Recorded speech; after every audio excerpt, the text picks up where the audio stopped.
Hello, my name is Shannon. This video is going to teach you about action potential. What is action potential? And more importantly, why does it matter and why must I learn it? Action potential is the change in electrical potential inside the membrane of a nerve cell. Our neurons communicate through electricity.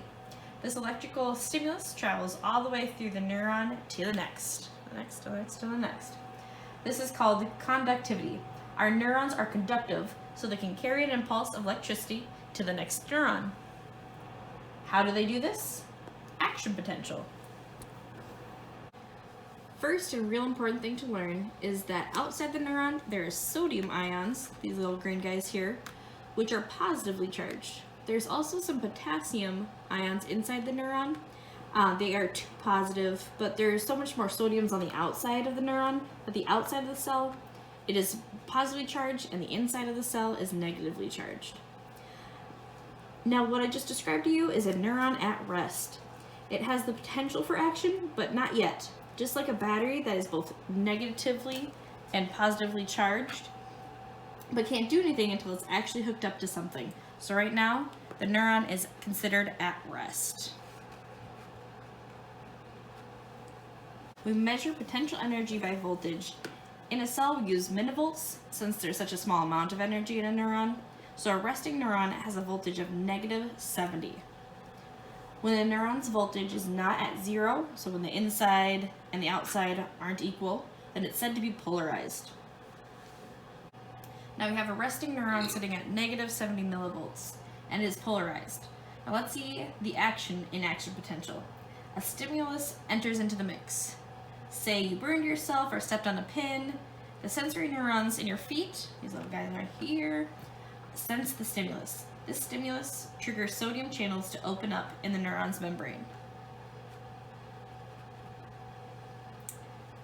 These channels let in some sodium ions inside the neuron, and since we all know that ions move from a place of higher concentration to lower concentration, it will go inside the neuron here.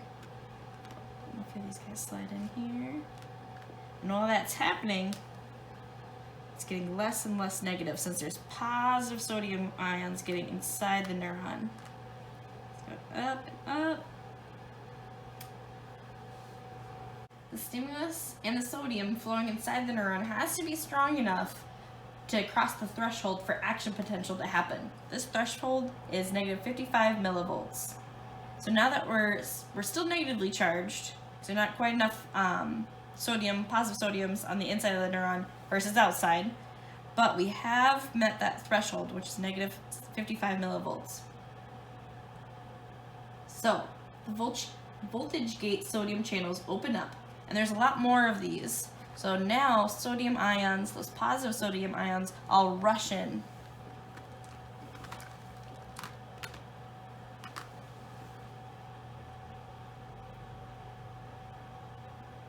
So it's becoming more and more positively charged, which means we're getting closer to zero, aka depolarization. So when we move up here towards zero, we're getting depolarized. Once we hit zero, we're depolarized. But we don't stop there.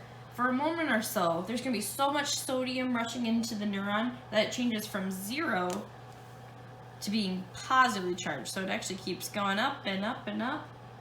And it peaks about positively 40 millivolts. And this is action potential.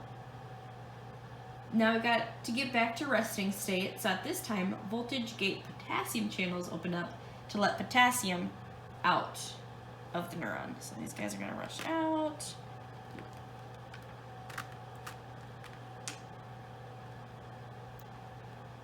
So these are, remember, they're also positively charged, so now we're actually getting closer and closer back to zero. Alright, so this makes the neuron getting depolarized, so now we're past zero, so we're going back down, so we're depolarizing. And all the way down to -77 millivolts, which is resting state for the neuron. And this is action potential.